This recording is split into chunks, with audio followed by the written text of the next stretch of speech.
Hey everybody, it's Jason Blaha here, and today I thought I would do another one of these client lesson tutorials. This is one that needs to be done, and it involves a good morning, it involves hip angles, back angle, thing like that. So those of you who are on my clients list, you already see the videos of some of my other lifters. You guys know that I have multiple lifters who do good mornings with over 400 pounds.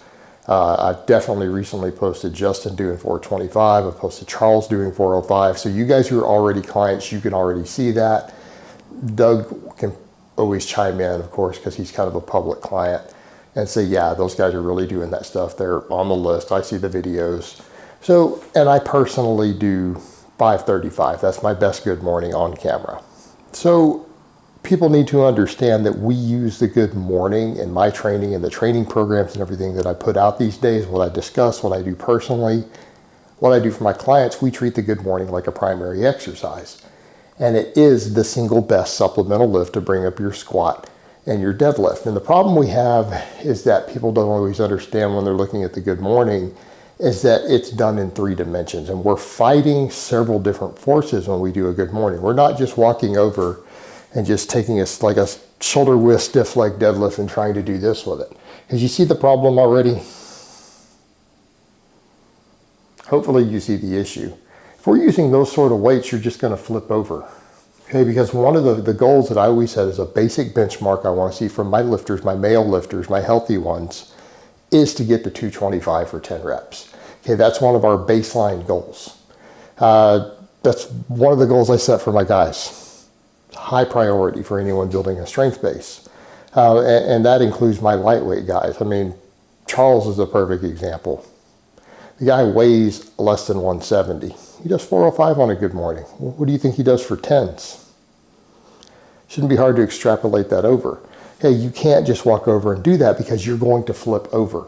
So what we're fighting are several different forces. We're fighting against our hip angle, our back angle, and we're fighting against having to counterbalance the weight because you're going to be exceeding even on a good morning, because what's our goal is to do as much on a good morning as we do on a squat.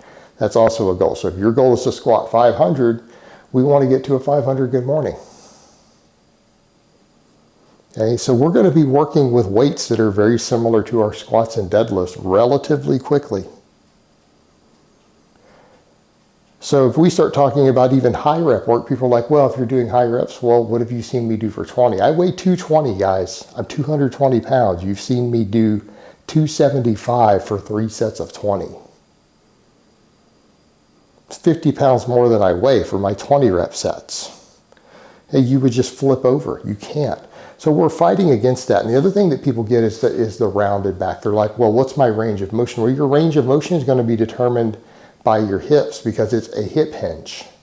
And if you look at it, we know that our stance width affects our hip angles, and it varies from person to person, and that's why the stance width that we take and still hit parallel is going to be different for different people.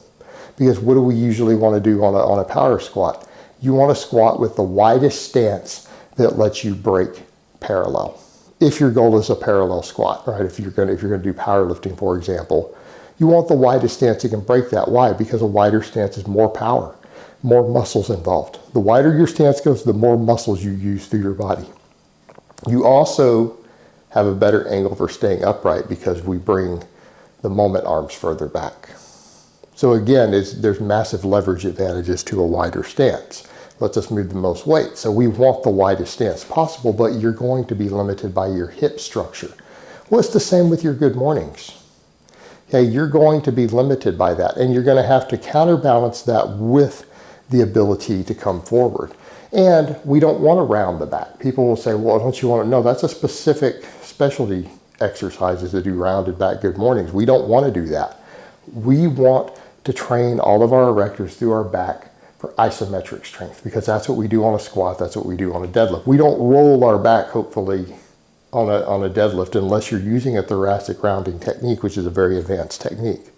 So what we're usually dealing with is, again, this isn't going to work. If you just go straight stiff leg with a narrow stance, that's a lightweight exercise just to hypertrophy and stretch the hamstrings. But we want to build glutes, we want to build power, hips, everything else. So if you're doing that, you're going to be limited by how far, but notice your knee is going to have to bend because you can't straight leg that like this. Like that's it. That's your range of motion. On a straight leg, this is the full range of motion. Maybe a little deeper because notice the bar is pulling forward. If you're hitting to your body weight or heavier, you're just going to flip over. So you're then limited by your knee has to bend, doesn't it?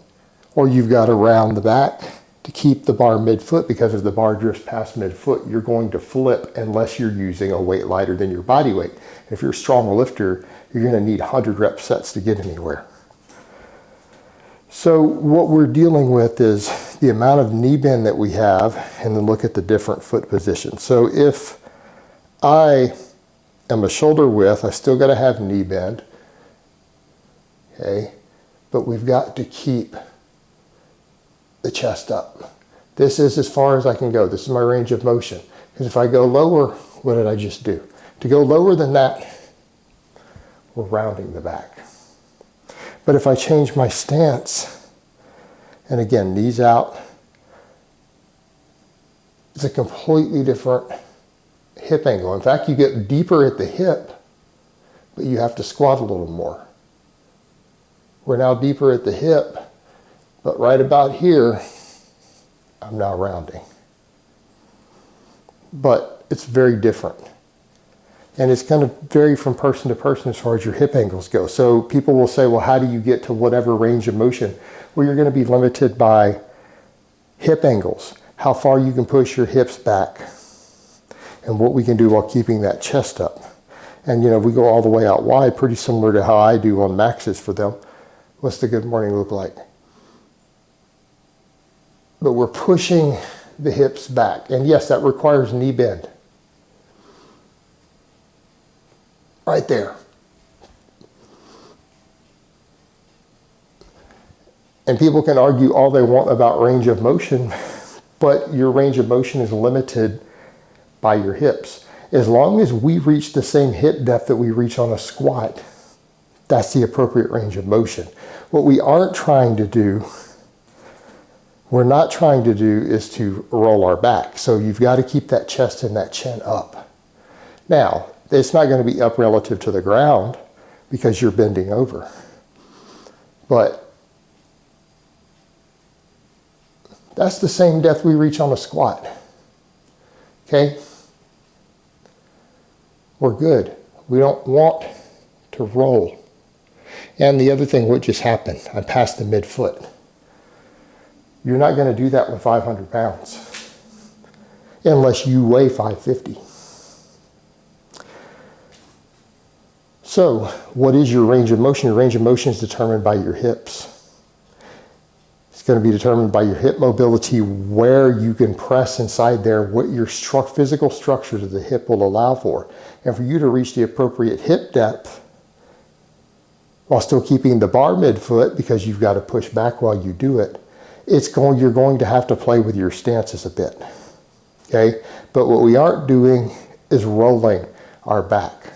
We're keeping the erectors in isometric contraction.